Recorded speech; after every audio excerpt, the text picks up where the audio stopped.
worked on this book for over 10 years and it almost didn't get published. Let's talk about it. Hello and welcome back to my channel, or welcome if you are new.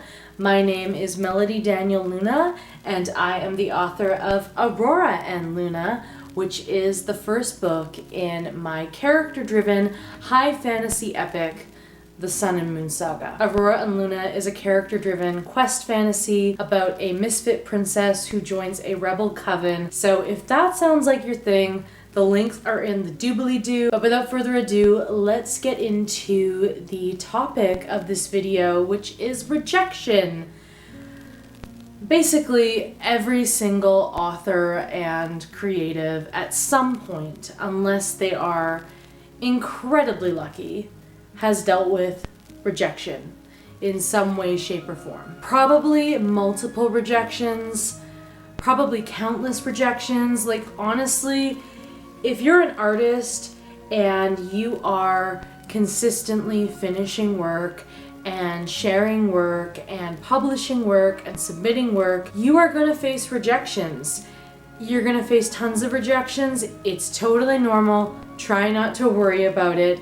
But also, when I was in limbo, when this book was done but it wasn't yet published, I was really struggling. I was really struggling with that rejection, with the self-doubt that it triggered in me, and with just feeling not good enough and feeling lost and confused about what to do next, what next step to take in my path. Obviously, as you can see, I did eventually publish the book. We'll get into that later in the video. Let's first just talk about rejection in general. So why does rejection happen? If your work is good, if your work is up to par, why do you still get rejected? Why is it still totally normal to have piles and piles of rejections? Whether you're traditional or indie, why is that normal? Literally, I'm friends with so many creatives. I don't actually have a lot of writer friends, but I'm friends with a lot of creatives of various mediums, mostly musicians, because I'm also a musician. Please go check out Ghost of a Girl. Our music is on Spotify.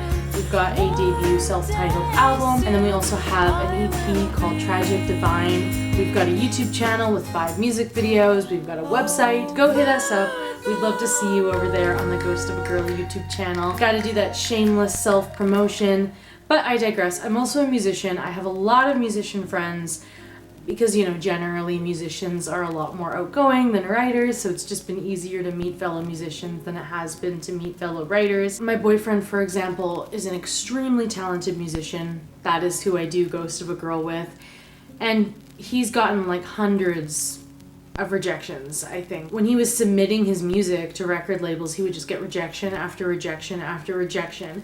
And the same is true for so many amazing, talented writers that are pursuing traditional publication. Why is it that your work can be good and can even be amazing and exceptional, and yet it's still totally normal to receive rejections? Well, honestly, and this may sound a little demotivating, and this video is very much not meant to be that, quite the opposite. But there are just so many creatives out there. There are so many talented creatives out there. There are so many talented writers out there. And I mean, let's just assume that yes, your work is up to par. Let's just assume that your work is good. I mean, it's hard to say what even good is anyway, because like, I know I've read some books that have been traditionally published and I'm just like, how did this even get published? Like, I'm not going to name names, so don't even ask. But all that's to say, what is good, really, when you're speaking about art, yes, there are various things you can measure, but it really is a matter of opinion. But let's just pretend that your work is definitely good enough, it's definitely up to par, and you're still getting rejected, because that is the case for so many creatives out there, right? So why is that the case? Why can't everyone be chosen? Why can't everyone be published? Now, bear in mind, when I'm answering this question, I'm coming at it from the lens of someone who was once trying to get traditionally published. I have not worked in traditional publishing. I've never been traditionally published. Like, the most of an inside view I have into how it works is that my father is a traditionally published author, so I'm not really speaking from like any kind of direct experience of having worked in or with traditional publishing.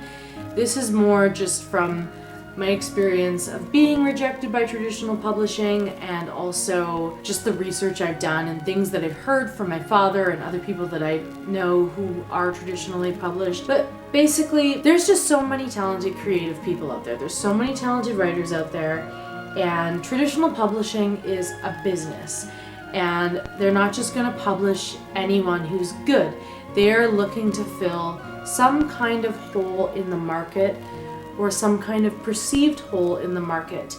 They're always trying to judge what it is that will sell well next. They're always trying to find their next big author, because this is how most entertainment industries work, at least traditionally speaking. In traditional publishing, like the vast majority, I don't know an exact percentage, but let's just say like 95%. I don't know what the actual number is, but the vast majority of authors, they are there and they have the resources provided by traditionally publishing, not because their book is actually funding that, but because their bestsellers are funding that. It is very much a winner takes all market. There's a limited number of spots. There's a very limited number of spots at the very top, the authors who are bestsellers that are funding the entire publishing industry. But then there's also a limited number of spots on the people that they can take chances on, and whether they choose your work or not has so much more to do with what that agent and or publisher believes will sell well next, and so much less to do with whether or not your work is good. And that can be a very bitter pill to swallow, right? Because it can put you in this mode where you are now writing in such a way where you're trying to please literary agents based on what they think that traditional publishers will think will sell. I don't know if that sentence made sense, but hopefully you understand what I'm trying to say. Don't get me wrong, the indie world is not immune to this, so I'm not saying that the indie publishing industry is a utopia and the solution is just to go indie. That may not necessarily be the best thing for you. You can still very much fall into this trap in the indie world when you're doing right to market and you're just trying to perceive what's going to be the next trend in the market and then write that so that you can, make a living. And I just want to make sure that I make this very clear. I'm not against writers or creatives in general who do that. I'm not against people who are chasing the market, be it those who are chasing it traditionally or in the indie world. If you like writing that way, if it's working for you, all the power to you. Personally, I've tried writing that way, but it just doesn't suit my personality. I'm kind of aloof. I'm kind of off in my own little world. Literally, I'm off in New Camelot. But jokes aside, I'm just kind of in my own little world. Like, I'm not really on social media that much. I'm not usually up to date with a lot of pop culture stuff. I am kind of in my own random little niches, and there's quite a range to my hobbies and interests. So I'm very deep into those worlds, and I'm very deep into my own world, but I just don't have a good feel of what's trendy or what's going to be trendy next. So I'm not really good at writing in that way. And also, whenever I've tried to write something because I think it's gonna be successful, it kind of just kills my soul a little bit. And that's why indie publishing was like a savior for me, because it meant that I could still write and publish the series I want to write and publish, even if I wasn't chosen. I am drinking this beautiful herbal tea that I get from the local apothecary. And let me just say, going to the local apothecary and buying herbs, which are usually local and organic in bulk, and making myself a little herbal tea for my mental health is like, what's witchier than that? Okay, that's why I'm drinking it in my witch's brew mug. So good. Very soothing for the nervous system.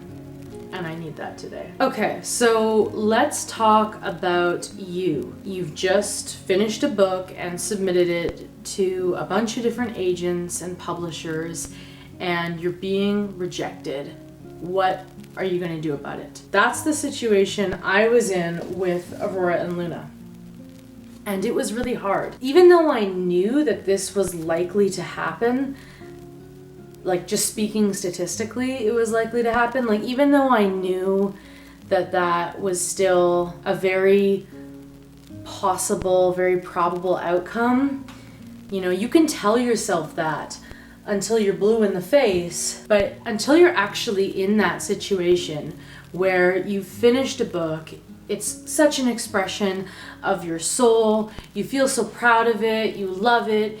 The book has been through like 10 different iterations, and you've seen it up-level through the years, and you've up-leveled as a writer through the years, and you're just so proud of this thing. It's your life's work. And now you're either getting no response, or you're getting an auto response, like an automated email rejecting you, or you are maybe getting a little bit of feedback, but maybe the feedback wants you to push the book in a direction that you just really don't want to take it in. It can be hard to know what to do, and my intention with this video is not to tell you what the right decision is, but it's more to give you the tools so that you can help yourself make the right decision for you, because there really is no right or wrong decision. So obviously everyone's story is different, and there's so many different ways you could handle rejection, but I'm just going to go through a couple of different options to give you some ideas. But ultimately, what all of these options boil down to is taking this rejection and using it for growth as a writer and as a creative. So regardless of whether you stick with traditional publishing and double down on it, or whether you go the indie route like I did, it's very important that you're doing what you're doing because you feel it's going to help you become the best writer you can be, and you're doing it because you feel it will help you move further along on your authentic path. So option number one is to double down on indie publishing, and there's kind of two ways you could go about this. Number one, you can just scrap your book and write something completely new. That's obviously a really scary thought. The idea of just throwing out probably years and years, or in my case, a decade's worth of work, and just starting something totally new, that's probably a really scary thought. But you have to ask yourself, is it scary because you're afraid you couldn't write anything else? Or is it scary because you just really want to write this story? It's kind of a hard thing to figure out. It might take a little bit of soul searching. In my case, I decided I would do both. I decided, okay, maybe I'll try to become a hybrid author. I'll self-publish the Sun and Moon saga, and then I'll continue these other writing projects that I've been working on, because I didn't just work on one book in the 10 years that I was working on this book. I also wrote 4 other books, so I thought, okay, I'll keep working on those, and maybe one of those will get picked up by a traditional publisher. But the further I went along publishing the Sun and Moon saga and continuing to work on these other projects, the more abundantly clear it became to me I really wanted to focus on fantasy specifically, and in particular the Sun and Moon saga. And it's not like I think this will be the only book or the only series that I'll ever write. I do have other ideas that I would love to work on, but it just felt the most pressing. And whenever I was working on those other projects, I always felt like this nagging sense of like, you better get back to the big series you want to work on, because not to get morbid, but I know I have a limited amount of time on the planet, just as everyone does, unless they have the Philosopher's Stone or something. I, after doing some soul searching, really did decide that this is the series I want to work on. It's what I'm most passionate about. It's what feels the most alive to me. And it wasn't that I didn't think I could write anything else.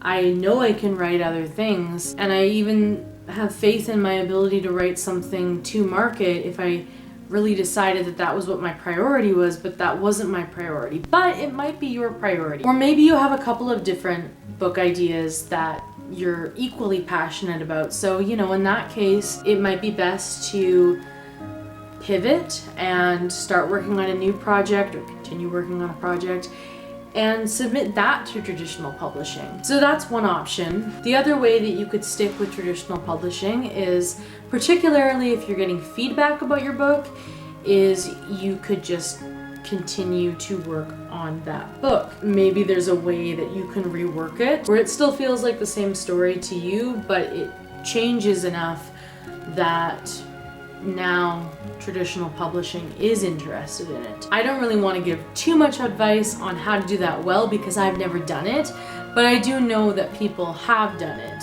So if you've been rejected by traditional publishing, option number one is to just write something else. Really give your work a critical eye and then write something even better. Option number two is to, again, really give your work a critical look and then write it even better. The other option is to do what I did and to indie publish. And this may be the right option for you, or it might not. I cannot tell you that, my friend. You're gonna have to do some soul searching. You're gonna have to do some thinking. I know it was the right option for me. And again, this goes back to what I was saying earlier. It was because I was writing other things. I had written a sci-fi horror novel. I had written a new adult coming-of-age romance novel. I had written a collection of essays. I had written also a portal fantasy, which I do think I am going to get back to that one, because that one felt very me in the way that the Sun and Moon Saga feels me, and I feel if I revise it and work on it, it will feel even more like me.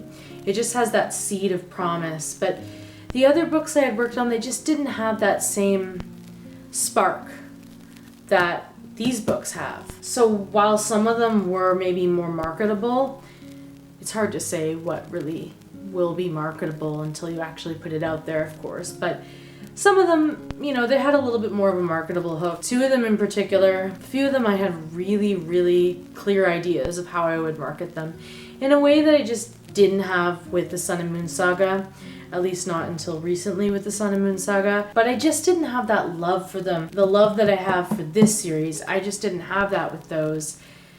And so eventually I decided to self-publish. I decided to just take the leap, and it might have just been the best decision I've ever made in my life. And I'm not saying this to try to get you to become an indie author, and I'm not saying this to try to like sell you my course on how to become an indie author. I don't have a course. I'm not telling you my story to pitch you any kind of product, I mean, other than my book. You know what I mean? Like, I feel like in the indie world, like one of the problems I see with it is that there's almost like this pyramid scheme thing going on.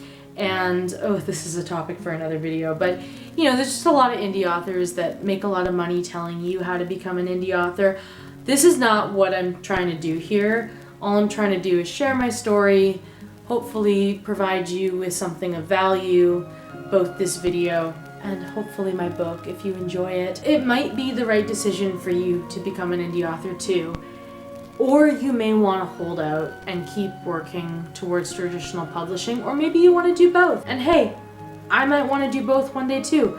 Honestly, like if I got offered a traditional publishing deal, I'd probably take it. I'd be pretty thrilled at the opportunity at the very least. And if it was a good deal and if I thought it was going to get my book in the hands of more people, yeah, I would probably take it. There may come a day where I come up with a book idea where I'm like, yeah, I think I'm going to seek traditional publication on this one. This isn't me saying that the indie world is superior and the traditional world is not superior. Traditionally published authors often bash indie authors often bash traditionally published authors. That is just so not why I'm here. I'm not here to do that. I think both are very valid paths, and people choose one or the other for very valid reasons. Typically people who go into traditional publishing, they want to go through that process of being chosen. And you know what? That is totally valid because it does give your book that prestige, right? You can't deny it, you know? And I'm not saying that those books are inherently better because they were chosen, but it just gives that social proof. You're a traditionally published author. At my day job, I'm a hairstylist. I'm often talking to clients, and if I mention that I'm an author, usually the first thing they ask me is, who's your publisher? And then I have to tell them that I am my own publisher. And most people, they're pretty intrigued by that. But some people, you can tell, they all of a sudden are not impressed by the fact that I'm an author at all, and they don't really consider my book to be real. But like, it's a real book. You can buy it. Links in the description. So I totally get why, for some people, they would just never indie publish their book. I totally get it, and I think, you know, if you really feel like you need to be chosen, if you really feel like you need a big publisher behind your book to make it legitimate, so that you know that other people think it's good, or for whatever reason, if it's just something you've always wanted to be traditionally published, that is completely valid. Contrasting that, I think people who choose indie publishing and who enjoy indie publishing, I think typically we're pretty business minded, we're pretty self-motivated, we're pretty self-starting, we have that entrepreneurial fire in us. That's definitely true of me. I have been an entrepreneur in many different ways. I've dabbled in many different kinds of businesses throughout the years, but indie publishing is by far my favorite, and it's what I see myself doing for the rest of my life, or at least spending the vast majority of my life doing, is publishing my books, self-publishing my books, unless of course they get picked up by a traditional publisher at some point, because that does happen sometimes, and that does happen more than ever. I'm not banking on it, but I mean, if I got offered a publishing deal and it was gonna put my book in front of lots more people, then yeah, I would probably take that. Because for me, you know, it's not about being a trad author or being an indie author.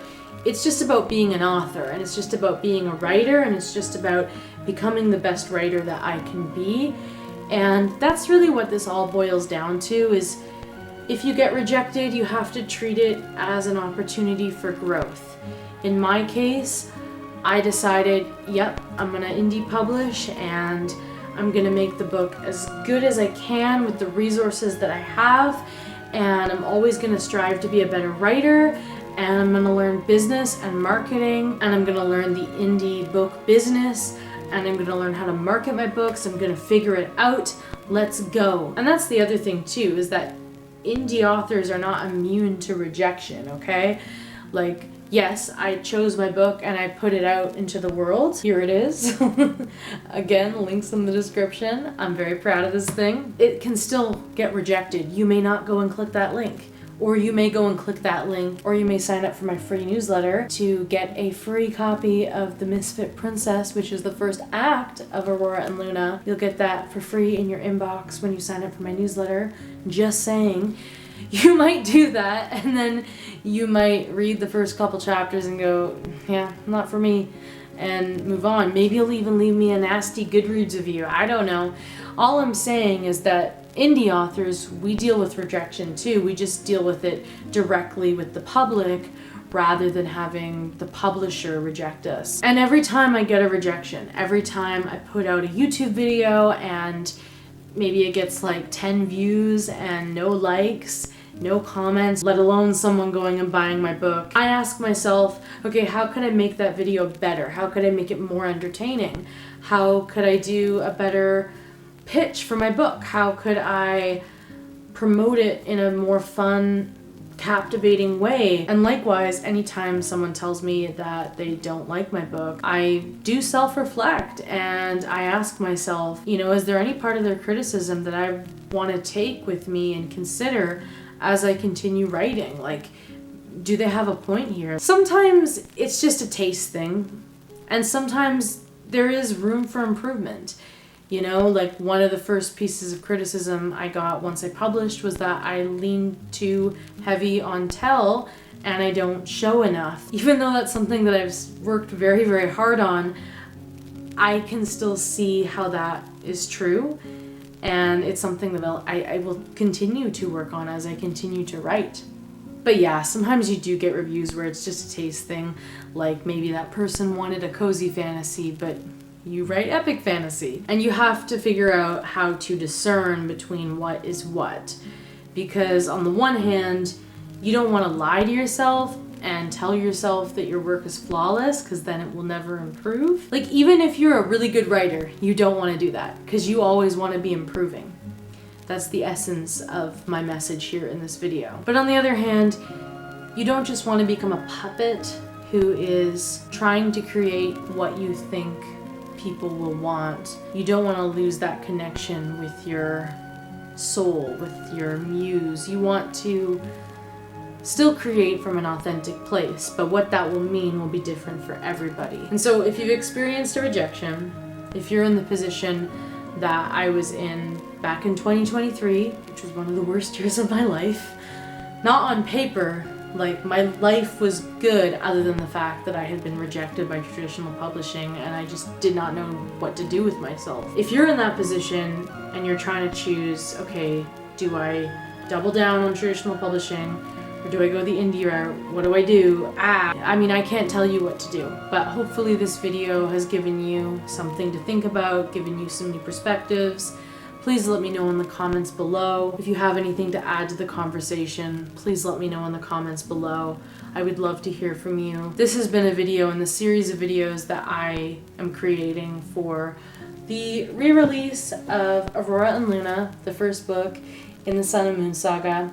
So it's been part of my book launch, but really I'm making this video for the writers and the creatives because yeah, we all deal with rejection in various ways, and oh man, it's hard.